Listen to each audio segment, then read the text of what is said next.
অসম প্ৰদেশ কংগ্ৰেছত বিশেষকৈ হিন্দু ল'ৰা আৰু সাধাৰণ ঘৰৰ পৰা অহা ল'ৰা থাকাৰ বৰ্তমান পৰিৱেশ একেবাৰেই নাই। যিদিনাখন ভূপেন বৰাক প্ৰদেশ কংগ্ৰেছৰ সভাপতিৰ পৰা অপসাৰণ কৰা হৈছিল, সেইদিনাখনেই মই কৈছিলোঁ যে সাধাৰণ ঘৰৰ ল'ৰা কংগ্ৰেছ দলত নেতৃত্ব ল'ব নোৱাৰে আৰু থাকিব নোৱাৰে। বিশেষকৈ অসম প্ৰদেশ কংগ্ৰেছত হিন্দু ল'ৰা আৰু সাধাৰণ ঘৰৰ পৰা অহা ল'ৰা থাকাৰ বৰ্তমান পৰিৱেশ একেবাৰেই নাই।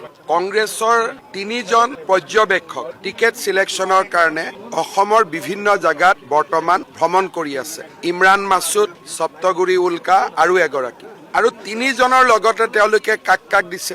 এজনৰ লগত দিছে ৰেকিবুদ্দিন আহমেদ, এজনৰ লগত দিছে আব্দুল ৰহিম আৰু এজনৰ লগত দিছে লাহৰীঘাটৰ বিধায়ক আসিফ নজৰ। তাৰমানে ডিব্ৰুগড়, তিনিচুকীয়া, শিৱসাগৰ, যোৰহাট, লখিমপুৰ, তেজপুৰতো টিকেট নিৰ্বাচনৰ কাৰণে যোন গৈছে, তেওঁৰ লগত কোন গৈছে? কংগ্ৰেছৰ 3জন সংখ্যালঘু বিধায়ক। দিগন্ত বৰ্মন আছিলে, নন্দিতা দাস আছিলে।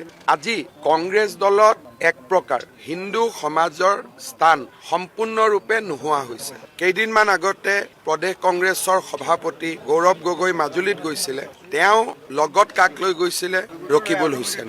অৰ্থাৎ কংগ্ৰেছ দলত হিন্দু মানুহ আৰু অলপমান যাৰ ব্যক্তিত্ব আছে, অলপমান যোনে নিজৰ ধৰ্মটোক এতিয়াও মৰম কৰে, সন্মান কৰে, তেওঁলোক কংগ্ৰেছ দলৰ ভিতৰ চৰাত থাকিব নোৱাৰে।